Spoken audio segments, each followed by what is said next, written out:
Permasalahan pada remaja. Bahasa atau ucapan yang tak terkontrol. Para sahabat yang dirahmati oleh Allah, marak zaman sekarang ini khususnya anak-anak muda, dia sangat mudah sekali mengucapkan kata-kata yang kotor, yang tidak senonoh, yang tidak layak untuk didengar. Seperti dia ucapkan kata anjing atau seluruh hewan yang ada di kebun binatang kalau perlu dia sebutkan. Nah, itu semua adalah hukumnya dosa. Karena itu kata-kata kotor diberikan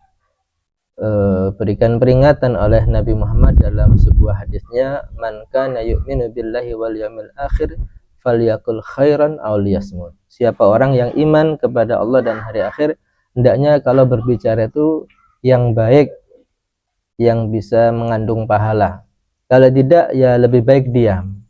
Karena Allah menyatakan dalam Al-Quran, ma yalfidhu min qawlin illa ladaihi raqibun atid. Tidaklah seseorang melafatkan satu ucapan, satu kata, kecuali sudah ada pencatatannya, yaitu malaikat raqib dan atid. Satu ucapan yang diucapkan akan bernilai pahala, akan bernilai dosa atau hal-hal yang sia-sia, tidak lepas dari pencatatan malaikat. Nah, kalau kita membiasakan ucapan-ucapan kotor seperti itu, maka semakin banyak dosa yang dicatat oleh malaikat Allah Subhanahu wa ta'ala. Atau bahkan na'udzubillah, kata-kata yang mengandung kemurtatan. Dalam kitab itu dijelaskan murtad dengan ucapan itu bisa memasukkan manusia ke dalam neraka yang begitu dalam. Misalnya kata-kata orang yang tidak mengakui adanya pencipta alam, adanya Tuhan dan sebagainya. Dan ini marak saat ini kita dengarkan, dan termasuk maksiat lisan, dosa-dosa atas perbuatan lisan manusia. Karena dikatakan neraka itu ada 7 spesialisasi sesuai dengan 7 anggota badan manusia yang biasanya berbuat dosa. Ada mata, telinga, ada hidung, ada mulut, ada tangan, kemudian kaki, perut, dan juga kemaluan. Nah, untuk mulut sendiri itu ada spesialisasinya, ada neraka khususnya. Dosa tangan ada di tempatnya masing-masing. Sehingga itu kita harus berhati-hati, ganti kata-kata yang kotor itu dengan banyak diam. Atau kalau bisa diganti dengan bacaan istighfar. Kalau kita misalnya terpleset, jangan mengucapkan kata-kata kotor, tapi baca astagfirullah. Ucapan seperti itu mendapatkan ampunan dosa-dosa dari Allah dan pahala dari Allah Subhanahu wa ta'ala.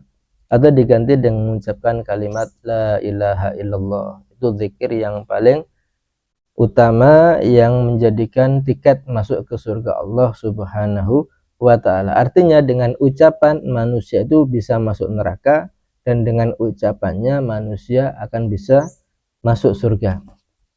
Nah, karena kita banyak melihat tontonan yang ucapannya itu kotor, bergaul dengan teman-teman yang omongannya kotor, juga melihat kadang-kadang orang-orang tua yang juga tidak bisa mengontrol ucapannya dan itu ditiru anak-anaknya, maka kita harus menghindari seperti itu. Karena dikatakan dalam hadis, al-mar'u ala dini khalilihi. Seseorang itu akan bergantung dengan agama temannya. Ini hadisnya simple tapi maknanya sangat kompleks. Agama temannya itu yang biasa dekat dengan dia. Kalau dia lihat HP, ya akan mengikuti HP yang dia lihat itu. Kalau dia kumpul dengan teman-teman pergaulannya yang kotor omongannya, maka dia akan seperti teman-teman pergaulannya tadi. Jadi dilihat seseorang itu dari pergaulannya, dilihat seseorang itu dari apa yang biasa dia berhubungan. Kalau HP yang dia buka itu tentang taklim, kajian Islam seperti ini, insya Allah omongannya akan berputar dengan zikir dan nasihat. Kalau dia bergaul dengan orang-orang yang baik, yang soleh, yang menjaga ucapannya, maka dia juga akan menjadi orang-orang yang bisa mengontrol omongan-omongan yang tidak baik.